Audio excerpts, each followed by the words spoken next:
Olá, meus irmãos, sejam bem-vindos ao canal Teologia Contextualizada. Eu sou o Marcos Paz, espero que todos estejam bem com a graça e a bondade de Deus. Chegamos a mais uma exposição das Escrituras Sagradas, passando pelas ramificações teológicas. A gente está estudando uma ramificação que é a teologia bíblica e passando também pela teologia histórica. Nós estamos usando essas duas ferramentas teológicas e fazendo uma exposição aí do período interbíblico. Para você que tem acompanhado o canal, nós somos um canal de exposição bíblica e de 4 ramificações teológicas: a bíblica, a histórica, a sistemática e a prática. Quero já agradecer a você aí pelo acompanhamento e pelos seus comentários. Não é nada fácil a gente poder abordar o período interbíblico, porque é um período que tem muita história.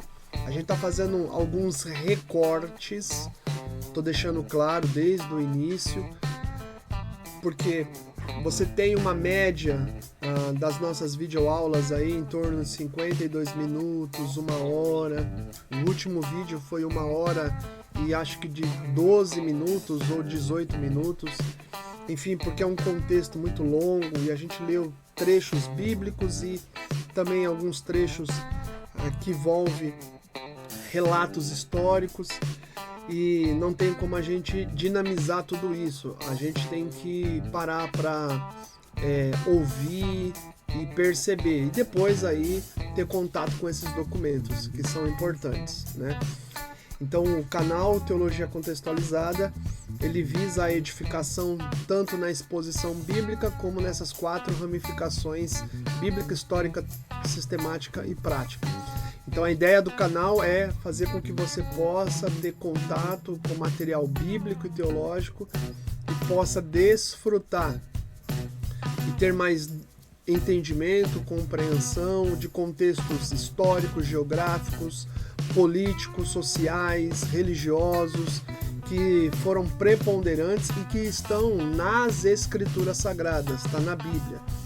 A Bíblia é um livro de revelação de Deus, nas quais ele deseja que todos nós saibamos a sua vontade e tenhamos aí crescimento e apliquemos a sua palavra, a sua verdade. Então você que tem acompanhado o canal, que possa estar sendo bênção na tua vida e fortalecendo aí a tua fé e fazendo com que você possa ser solidificado cada dia mais na fé, tá certo?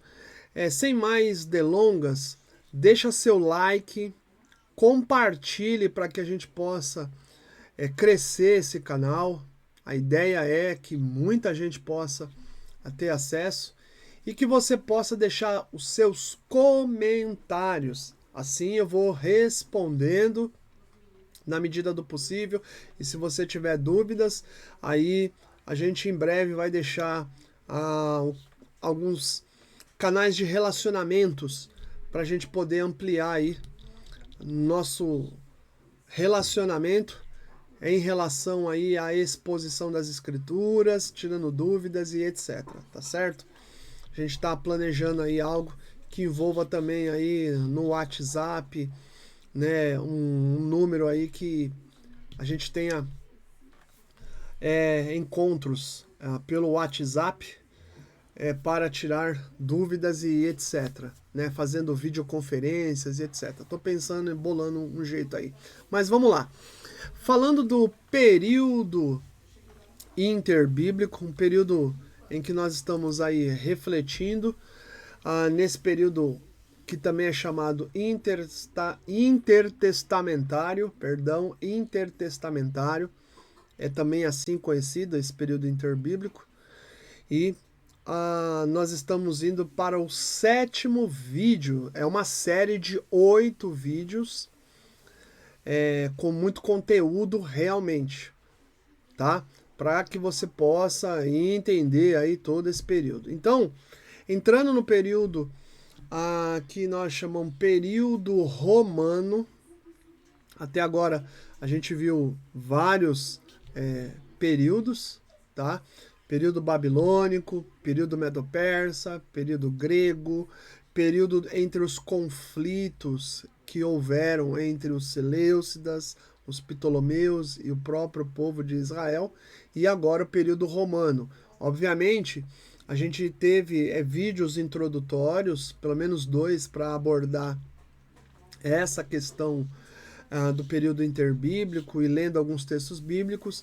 E o último vídeo dessa série vai ser fazendo um apanhado das contribuições desse período interbíblico, que a gente precisa sempre avaliar e tirar algumas conclusões ou considerações. No período romano, especificamente, nós temos também alguns conflitos entre os judeus e o surgimento de Herodes o Grande. Não foi nada fácil, nós estamos falando de conflitos sociais. Eu tenho batido com vocês desde o primeiro vídeo de Daniel, capítulo 9, versículo 25, que os dias dos judeus na sua restauração como nação, como povo de Deus, foi num período de bastante conflitosidade. As nações que estavam ao redor de Israel eram inimigos, não gostavam de Israel, e você tem acompanhado, a gente tem falado dos livros preponderantes para a leitura, livro de Esdras, livro de Neemias, livro de Ageu, livro de Zacarias, 2 profetas que foram levantados por Deus aí para fortalecer e encorajar o povo de Deus na reconstrução do templo do Senhor, nos muros de Jerusalém, nas circunvizinhanças de Jerusalém, as casas, os vilarejos, enfim. E os inimigos não queriam. Eles tentaram fazer de tudo para não ver o povo de Deus reedificar, mas Deus era com o povo de Israel. Em Daniel capítulo 9, versículo de número 25, a gente tem lido para vocês: sabe e entende desde a saída e a ordem para restaurar e para edificar Jerusalém até a ungido ao príncipe 7 semanas, até o ungido e ao príncipe. Você pode perceber que em Daniel 9, versículo 25, ungido com U maiúsculo e príncipe com P maiúsculo, até ao ungido falando do Messias, príncipe do Messias. É o que nós chamamos de esperança messiânica, que é um dos temas importantíssimos que é retratado no Antigo Testamento. Talvez você já deve ter lido a teologia do Novo Testamento do George Led. E essa teologia do Novo Testamento ela é maravilhosa e ele expõe sobre essa temática da esperança messiânica, tá certo? Então, sabe e entende desde a saída da ordem para restaurar e para edificar Jerusalém até a ungido ao príncipe 7 semanas e 62 semanas. As praças, as circunvalações se reedificarão, mas em tempos angustiosos. Deus disse bem claro que elas seriam reerguidas. Erguidas o quê? As praças, as circunvalações, Jerusalém, o templo de Jerusalém, os seus muros, mas seriam em tempos angustiosos, tá certo? Então, nesse período que nós estamos tratando do período interbíblico, você tem alguns acontecimentos. E agora nós estamos falando do período romano. O contexto geográfico agora é o surgimento do Império Romano, conquistando os povos, territórios, e esses povos e territórios agora são dominados pelo Império Romano e vão pagar tributos. O Império Romano ele tem algumas adequações específicas. E como é que fica esse período interbíblico em relação aos judeus? É isso que nós estamos estudando dentro do período interbíblico, intertestamentário. A ideia não é falar especificamente dessas nações que surgiram como império, seja a Babilônia, os Medo-Persas, os gregos, os Seleucidas, os Ptolomeus e o próprio Império Romano, mas sim como os judeus andaram em meio a esses impérios, como é que desdobrou-se, né, o desenvolvimento aí da espiritualidade, da fé nesse período.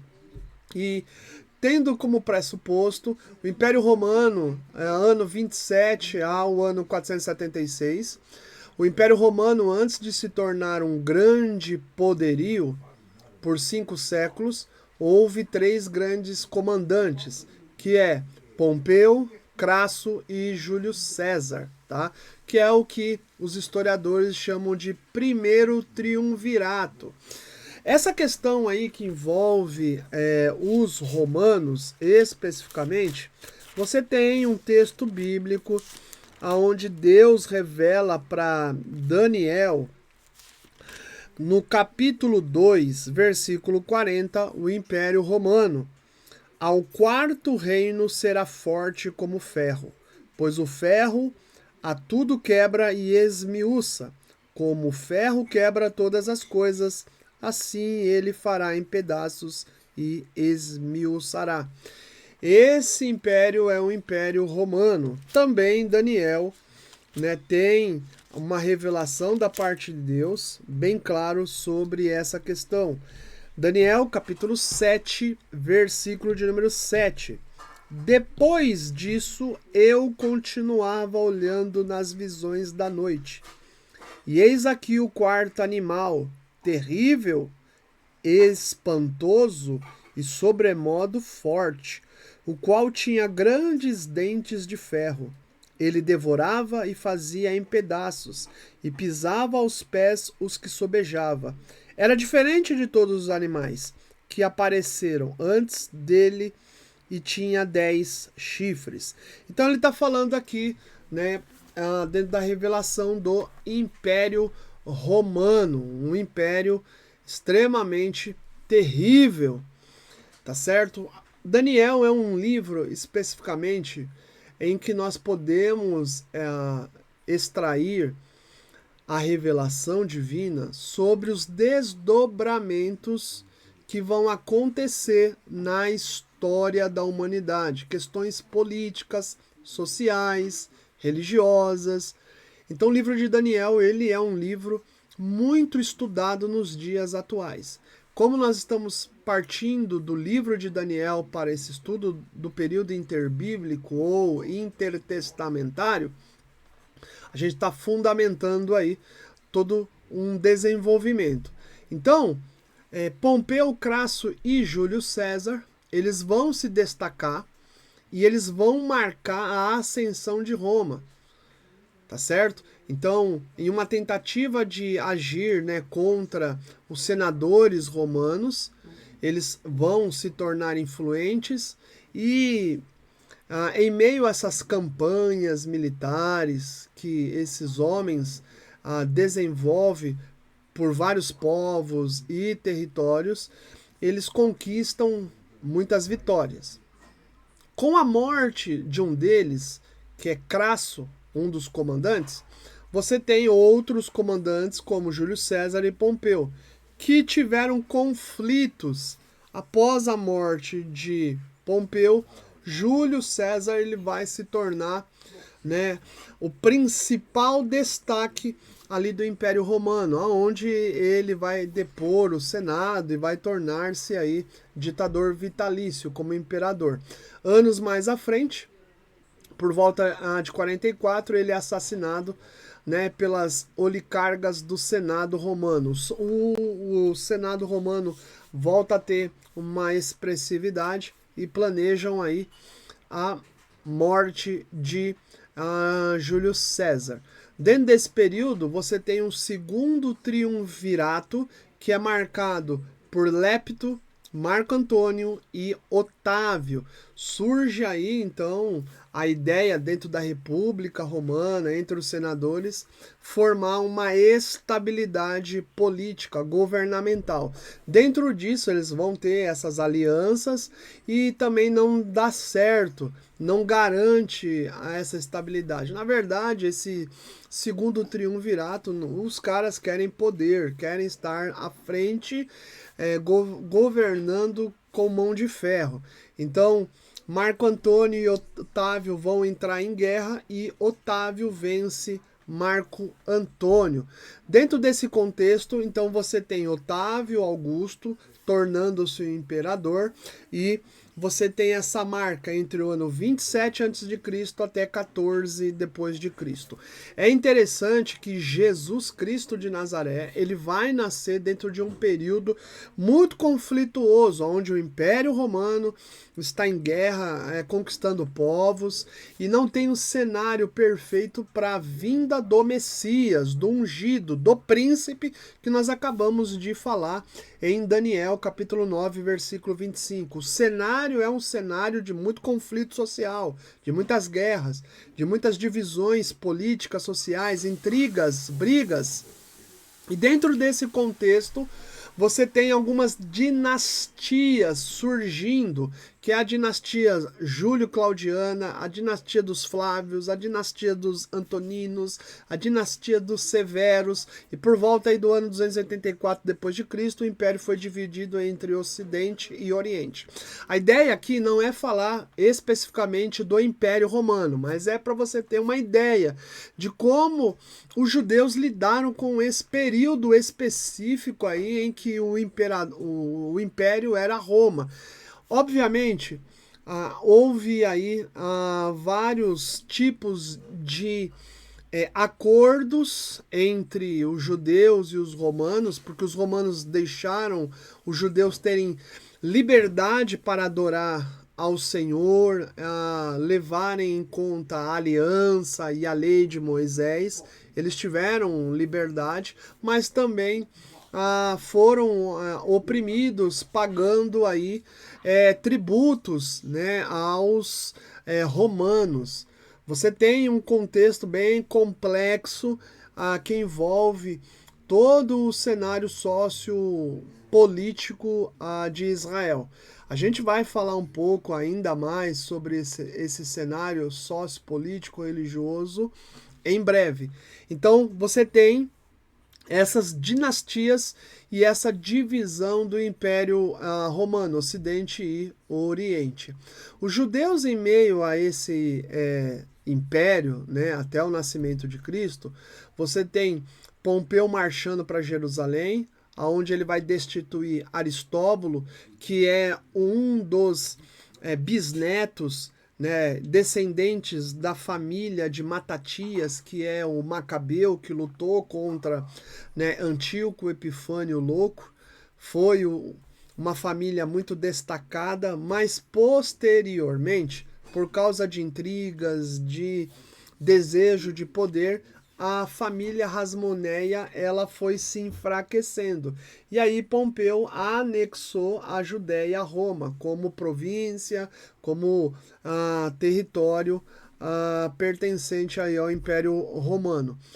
Houve posteriormente um grupo, né, que dentro desse contexto que nós estamos explicando, um outro governo com muita autonomia e ao mesmo tempo tiraria, né, toda essa proeminência aí dos judeus, porque no período também dos Hasmoneus, eles tiveram uma certa liberdade, uma autonomia para dirigir a nação, né, para fazerem aí do seu país coisas específicas, livres e etc., mas por causa dessas disputas internas da família Hasmoneu, acabaram aí perdendo aí essa autonomia. E Pompeu foi o que destituiu a família Hasmoneia do poder naquela época. Aí Roma vai estabelecer um rei vassalo, que é Herodes o Grande, que é um idumeu. Herodes ele não pertence à descendência de Israel. Ele não é um israelita, ele é um idumeu. E diante desse fato, diante desse contexto específico, Herodes ele tem aí sede pelo poder e ele se une, né, aos romanos. E diante de acordos, Herodes passa a ser uma pessoa de importância dentro do contexto israelita. Então Herodes ele vai ter proeminência em Israel por volta do ano 37 antes do nascimento de Cristo até o ano 4 antes de Cristo. Dentro da biografia de Herodes o Grande, ele não descendente da descendência de Davi, não tem nada a ver com um israelita. Seu pai é um edomita chamado Antipatro, sua mãe é de procedência árabe, Cipros, e ele nasce por volta aí do ano 73. Ele foi casado com muitas mulheres. Essas mulheres com quais ele foi casado tem a ver com questões de acordo político, né, para que ele possa manter-se aí dentro do poder e aceitação. São acordos políticos. Então ele foi casado com Mariana, que foi da dinastia Hasmoneana, Doris, Mariana a Betusiana, Maltácia a Samaritana, Cleópatra de Jerusalém. Ele matou algumas mulheres, para você ter uma boa noção, tá? Herodes ele teve alguns descendentes. Antes de eu entrar nessa questão da revitalização de Jerusalém, Herodes teve por filho Herodes Arquelau, Herodes Filipe, Herodes Antipas, Herodes Agripa, Herodes Agripe II, para você ter uma ideia. Então, Herodes Agripa e Herodes Agripe II, que seriam pessoas eminentes dentro ali de Jerusalém, que seriam seus netos e bisnetos, né? Seus filhos mesmo Arquelau, Antipas e Filipe, que a gente vai falar um pouco sobre eles posteriormente. Herodes casado aí com Mariana, que era a Hasmoniana, neta de João Hircano, né, que era o sacerdote, aquilo que a gente estava falando, né, para questões de manter-se no poder, ele tinha, né, esses tipos de acordo, né? Então Herodes ele revitalizou Jerusalém como uma cidade cosmopolita adequada ao Império Romano. Então ele faz grandes empreendimentos em Israel, e pelo fato dele fazer esses grandes empreendimentos, ele caiu também no gosto do povo de israelita, né, com esse tipo de aparência, tá? Constituiu teatro, anfiteatro, fortes ou fortificações, aquedutos, cidades importantes, e deu nome a muitas cidades ao imperador romano. Cesareia de Filipe, enfim, Cesareia, tem várias cidades. O Novo Testamento, quando você vai lendo os evangelhos com calma e etc., você vai percebendo isso. Ele implanta costumes dos gregos e romanos, porque ele está no poder, então ele quer também agregar e não ter problema com o Império Romano. O Império Romano ele não abandona os tipos culturais dos povos conquistados. Ele agrega, ele mantém todos os costumes, hábitos culturais dos povos que ele conquista, e agrega também os costumes gregos, porque eles um novo império, embora você tenha a cultura helênica muito bem disseminada naquele período. Você tem, né, a filosofia, você tem a língua, você tem a educação, você tem até mesmo a espiritualidade. Os romanos também são politeístas e agregam também dentro desse universo da sua espiritualidade os deuses gregos. Então eles não impedem a todas as culturas que existiam naquela época, eles não impedem elas, agrega elas, inclusive a dos judeus. Você vê, olhando para o Novo Testamento, claramente que os judeus têm liberdade para praticar o judaísmo com muita liberdade, sem impedimento aí dos romanos, tá bom? Ele vai ampliar o templo de Zorobabel nos seus dias, ele faz um templo belíssimo. Esse templo ele fica pronto apenas no ano 63. Ele já tinha morrido, né? Morreu no ano 4 de uma enfermidade gravíssima, mas os seus sucessores ali, né, dão continuidade a essa obra.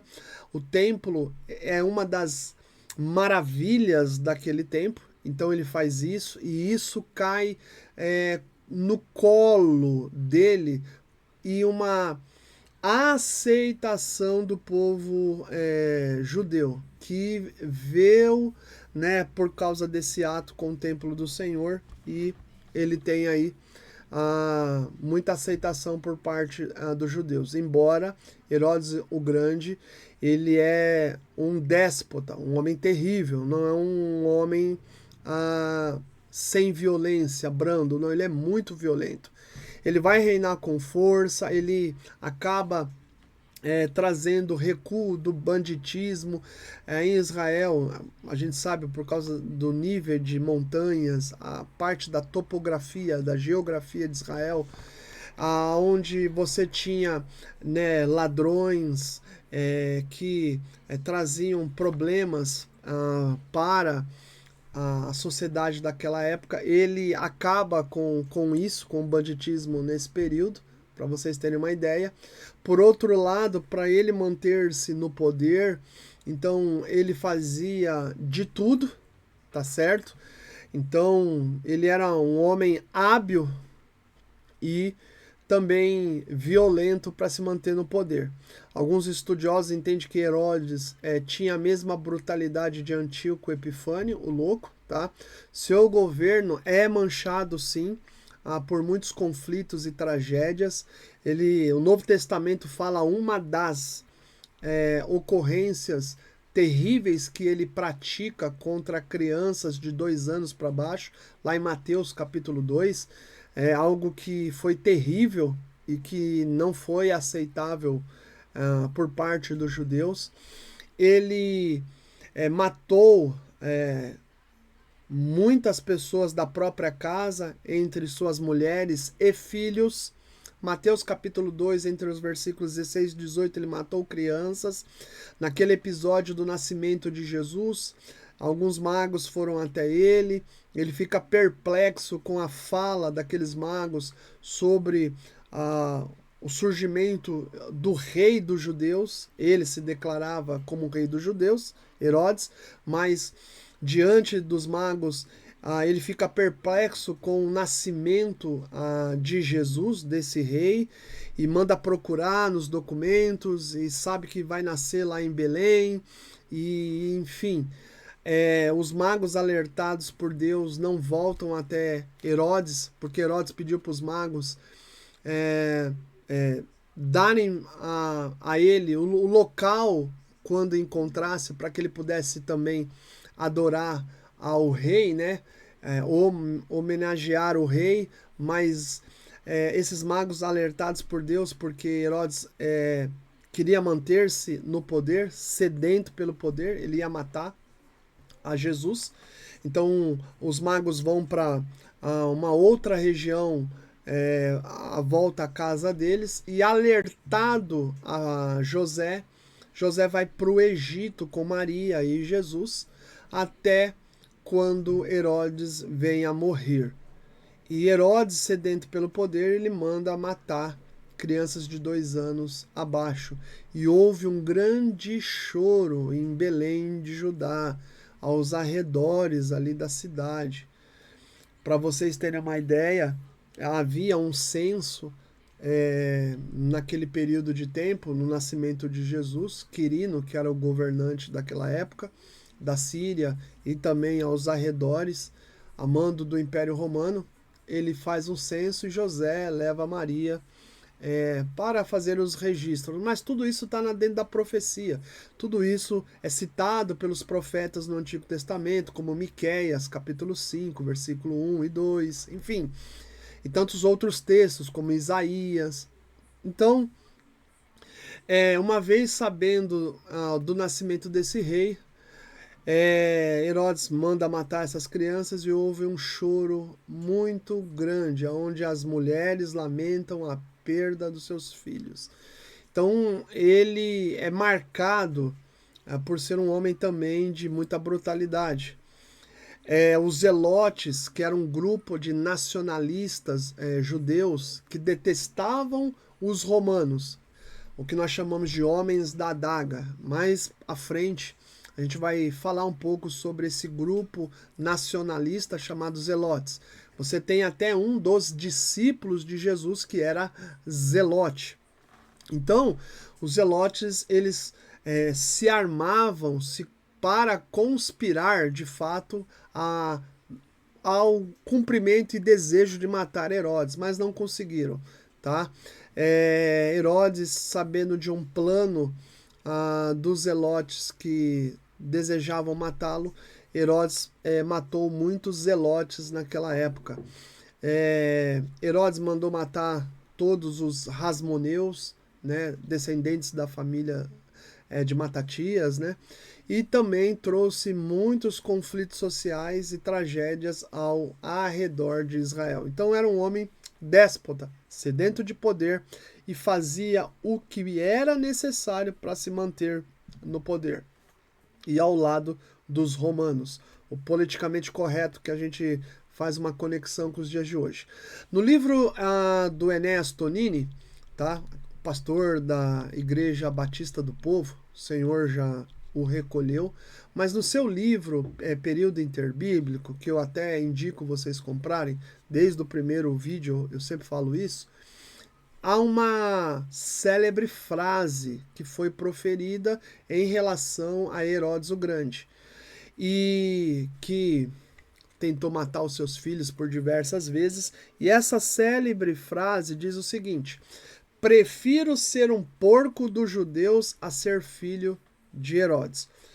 O porco era muito bem tratado do que os próprios filhos de Herodes, para vocês terem uma ideia de quão grande e terrível foi Herodes.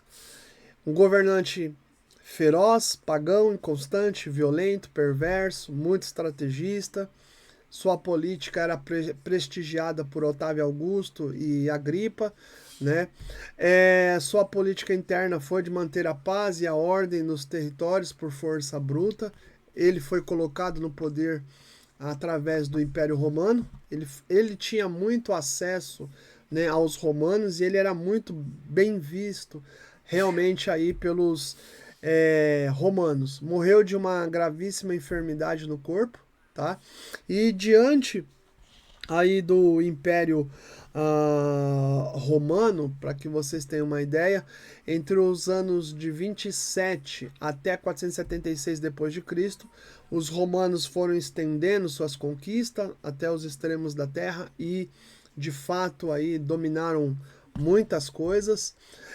Foi uma sociedade marcada por muita imoralidade, muita injustiça, tá? Você tem aí um governo austero, violento, firme, através aí da sua legião, né? A legião romana, né? Os seus soldados extremamente violentos, tá?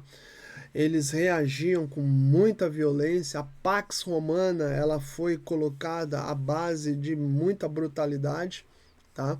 Os imperadores reagiam diante do mundo através dos seus vassalos, né, que seriam juízes, reis, governantes, cônsules em suas províncias, governadores. Por exemplo, você tem Quirino, você tem Pilatos.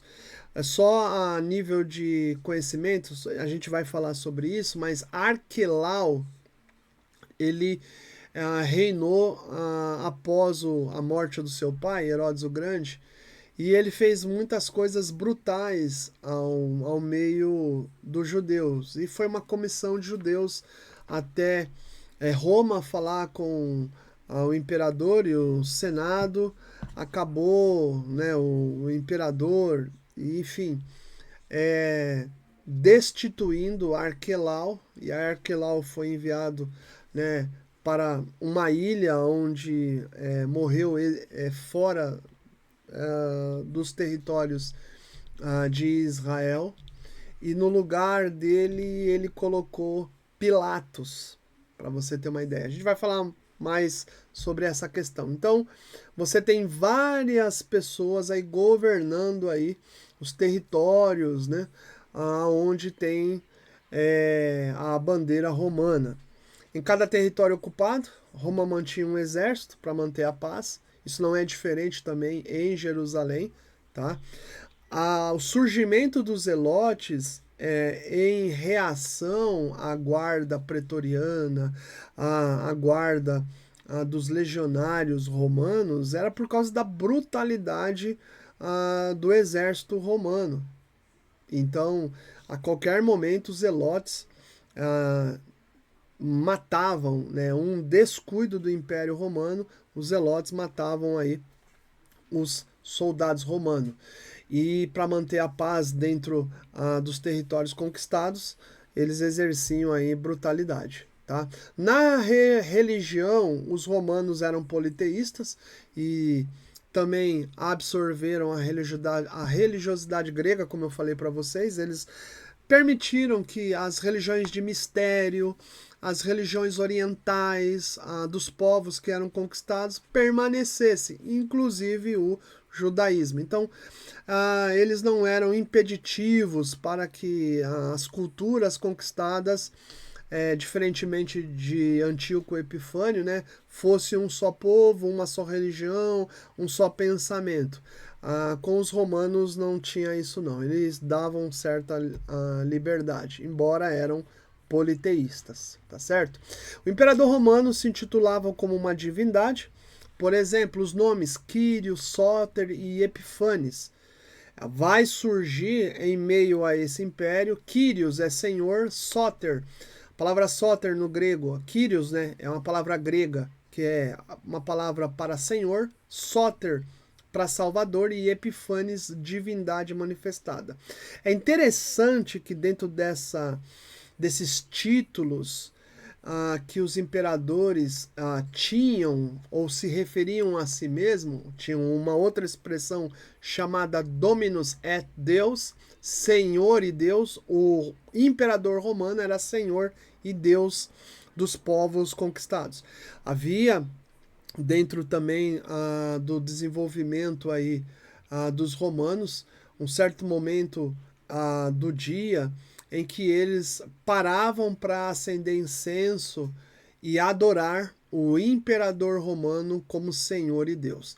É interessante que quando o cristianismo ele foi propagado em meio ao Império Romano, os cristãos, de forma contundente, diziam que só se curvavam somente a um Kyrios e a um só Sóter. Kyrios, o Senhor Jesus, e Sóter, o Senhor Jesus. Um só Senhor, um só Salvador.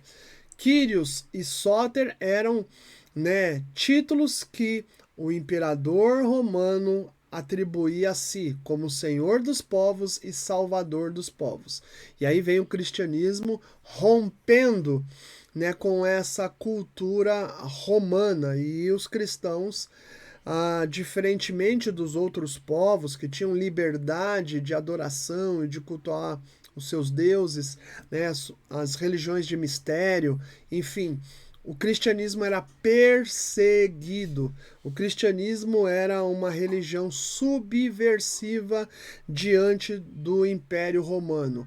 A única expressão de religiosidade dentro do Império Romano que era de perseguição era o cristianismo, porque apontava a Jesus somente como o único Senhor. Por isso a fala dos cristãos: nós adoramos o Kyrios dos Kyrios, o Senhor dos senhores. ou o salvador dos salvadores, o Soter do Céter. E isso para o imperador romano era uma coisa terrível. Os cristãos só se dobravam diante da única divindade, do único Senhor, do único dominador dos céus e da terra, chamado Senhor Jesus. Olha só. Você tem dentro do Império Romano o comércio, então, em meio à Pax Romana, essas questões de roubo, essas questões, né, de saque, elas eram impedidas por causa do exército romano, para que houvesse paz e harmonia nos territórios conquistados por eles, né? E através desse desenvolvimento, também Roma contribuiu com as estradas e os portos de navegação. A gente fala que teve 3 grandes contribuições históricas no período interbíblico. A primeira delas é pelos judeus, que pegaram todo o Antigo Testamento, de Gênesis a Malaquias, e traduziram para o grego, para a língua grega. A segunda contribuição, ela é realizada pelos gregos, é a língua, o grego koiné, na qual alguns judeus tiveram a oportunidade de aprender e se desenvolverem na língua, por isso que eles traduziram todo o Antigo Testamento para a língua grega, porque era a língua falada dentro do Império de Alexandre o Grande. Uma das conquistas, né, e legado de Alexandre o Grande foi manifestar e consolidar a língua grega. A gente explica muito bem isso dentro do período grego-macedônio.